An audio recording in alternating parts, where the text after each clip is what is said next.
Hello, today, United States of America and capacity utilization. The amount really that manufacturing is pumping out, how much total wang the factory system is up to in a percentage. If that percentage is low, that means the factories aren't doing much, they're idling. But if the percentage is high, they're working flat out. And this is going back to 1981 with the capacity utilization, the CAPU, in blue. And the idea here is that basically I've read that 80% is kind of your flat line. Anything above 80 and the factories are pumping, and below 80 and things are getting a bit slack. And obviously the further up you go, the better it is. The further down from 80 you go, the worse it is. So follow the blue line from 81. Really it goes up and up from the double dip crisis of 81 up to late 80s, but then crashes down for the 91 crisis, goes across, comes surprisingly high all across the 90s, but then hits the dot-com crash, comes down, and that recession through the 2000s was quite long and really only got over 80 for a couple of years in 05, 06 and a bit of 07 maybe, and then the big crash down to the Great Recession thing, and has really clawed itself really quite a long way back up. The thing here is that, we'll come back to that, the red line is CPI inflation with a 6-month lag to make it try and track the other one. And as you can see, if you just follow it across, besides the 90s where they tracked crossways but they were really quite apart, there seems to be quite a correlation between CAPU and CPI. The question now is, at the end with them quite a far apart, is CPI going to come down or is CAPU going to go up? Now I think it's unlikely that CAPU is going to go up, so I imagine CPI is going to come down. CAPU's gone up to a greater extent because they are pumping it, but they're also pumping the workforce a lot harder. They're making them work longer hours for less money, and more profits are being made. And let's just leave it there, because I just wanted to chart on the opening page, because this is the one that otherwise would have been on the front page, and it's pretty boring looking. It's from Eve Smith's Naked Capitalism, and Obama to use pension funds of ordinary Americans to pay for bank mortgage settlement. This is the great big thing with the attorneys general, isn't it? Yeah. And the settlement on the naughty bank practices. It's a long article, so you'd have to go an awful long way to find out about the Obama to use pension funds. But I'll read the first 3 paragraphs because it's all part of what I'm presenting here, I think. Obama's latest housing market chicanery should come as no surprise. As we discuss below, he will use the State of the Union address to announce a mortgage settlement by federal regulators and at least some state attorneys general. It's yet another gambit designed to generate a campaign talking point while making the underlying problem worse. Eve Smith has been on this for, well, I've said it a couple of times, she's been on it constantly. The president seems to labour under the misapprehension that crimes by members of the elite must be swept under the rug because prosecuting them would destabilise the system. What he misses is that we are well past the point where cover-ups will work, and they may even blow up before the November elections. If nothing else, his settlement pact has a non-trivial constitutional problem which Republicans, if they are smart, will use to undermine the deal and discredit the administration. And to add insult to injury, Obama is apparently going to present his belated Christmas present to the banking industry as a boon to ordinary citizens. He refused to appoint a real middle-class advocate, Elizabeth Warren, to the Consumer Finance Protection Bureau, but he's not above stealing her talking points. Now, it's a long, complicated article. If you're not into following Eve on this one, you probably won't get it. But I've got picked on this again because I still worry for Obama and his mind.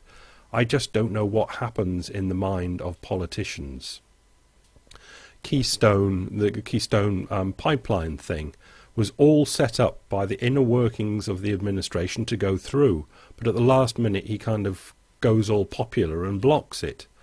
And I read a tweet probably minutes after that happened saying, oh well, that's the end of Obama then, because the money will come in against him because he's not doing the bidding of the power strategizers. And I can't imagine why anybody would want to stay in power when you're just manipulated and you just get occasional wins like the Keystone thing where you put your foot down against them to get some popular support, but all it means is they'll double their efforts against you. I don't know why he just doesn't take his bat and ball and go home and put Hillary in. But obviously when it takes a certain man or mind to get into that situation, and when in that situation you don't seem to want to give it up. But on this one it's too complicated to go into. But really it's the bankers winning all ends up. And he's going to try and spin it for a popular win as a boon to ordinary citizens, but really behind the scenes it is seemingly, as Eve calls it, a belated Christmas present to the banking industry. It really is a shock horror, and it is sweeping crimes under the rug. Shame and a shambles. Over in the UK, talking on the macro, the whole great big thing point of capitalism, the Financial Times is running a series called Capitalism in Crisis, represented by these barcodes falling over. And Martin Wolf has had his say. And it's quite an interesting sort of ramble. And that's how I read it, as a bit of a ramble. I'll read the opening paragraph, but it isn't representative. But believe me, the whole thing, he's a genius sort of person, but he doesn't get with the capitalism in crisis. His mind, because there's so much in it, probably diffuses all over the place. 3 years ago, when the worst financial and economic crisis since the 1930s gripped the global economy, the Financial Times published a series on the future of capitalism. Now, after a feeble recovery in the high-income countries, it's now running a series on capitalism in crisis. Things seem to be worse. How is this to be explained?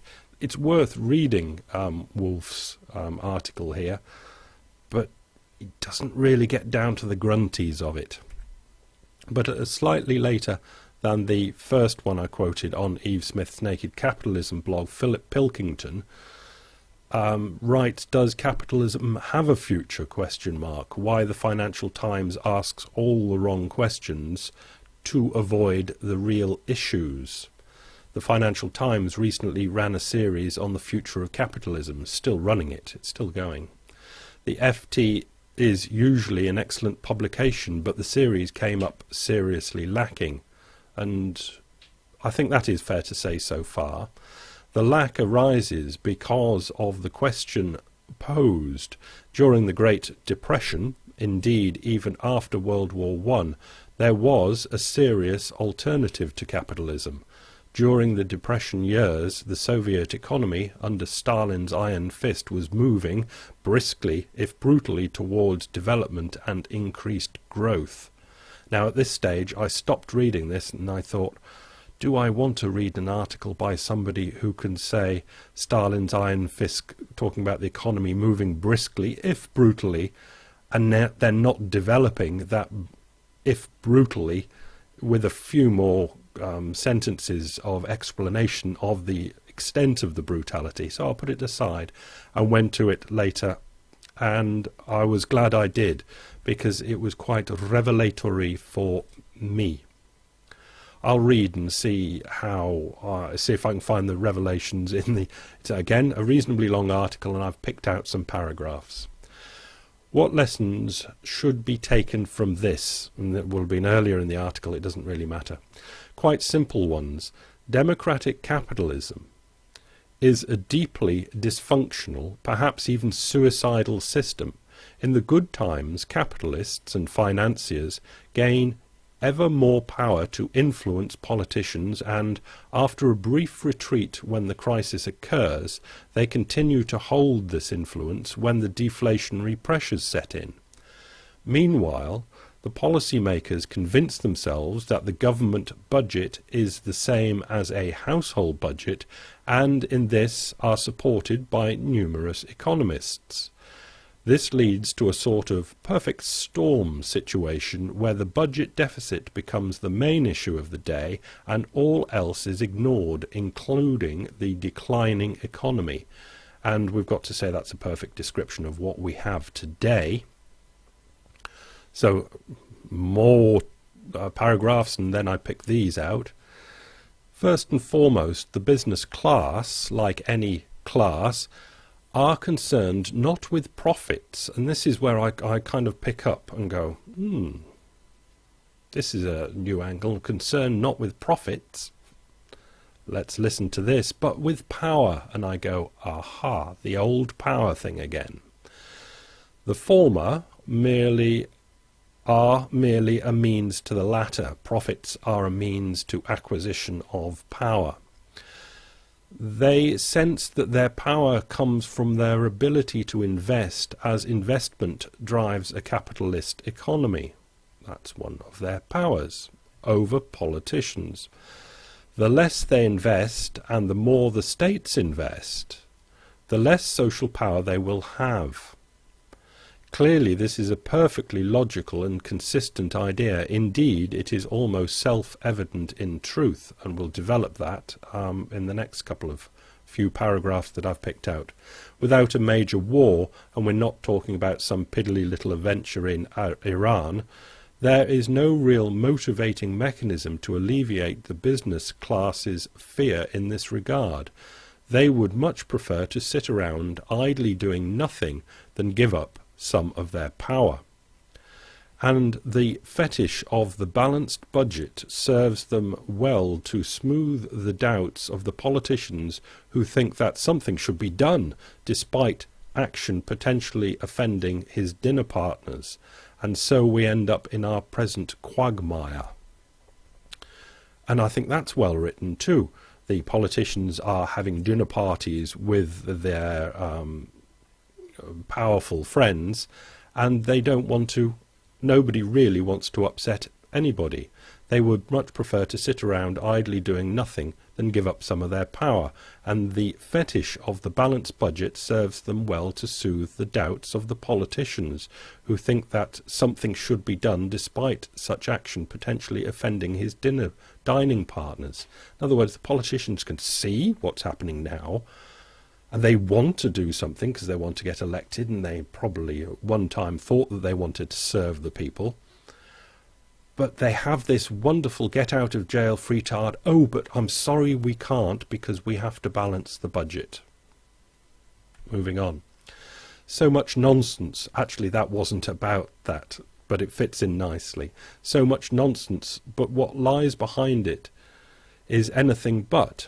This was actually talking a lot about this Polish economist called Kalecki, who seems to, I've had 2 or 3 tips of Kalecki. He must be coming back into vogue, because Kalecki then goes on to argue that such intervention makes the business class wary that its power might be eroded. In other words, the business class wants to keep government out because it does not want its power eroded. For one, a regime in which the government could hire people to alleviate unemployment threatens the businessman's main discipline measure, the sack. This could well lead to an erosion of his social power. And I'll read that just in case you've got bored and hopped off. For one, a regime in which the government could hire people. This is kind of, if you harp to anything, FDR or MMTs wanting to hire lots of people while the private sector isn't, and then when things get better, the private sector take them off the hands of the government, but government hiring the unemployed, basically. For one, a regime which the government could hire people to alleviate unemployment threatens the businessman's disciplinary measure numero uno, the sack. This could well lead to an erosion of his social power, the businessman's social power. So the businessmen, on the conservative side, push this household budget thing, giving the politicians the cover not to go against what the businessmen want. And they want a lot of unemployed people, so they've got good negotiating power. And it's not even so much to make profits, it's just a power kick. It is for profits as well, but it's a power kick. We've all been in some sort of business, all of us, and we know that when we get in negotiations with people above us or below us, we all know exactly who has got the power to hire and fire. And when you have that power to hire and fire, your negotiating stance is greatly, I forgot the word, it's a lot better.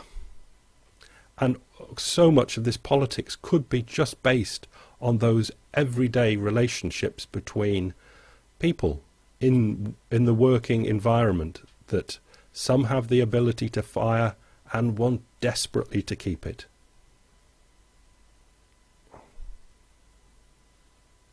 Yep, that's it. Bye.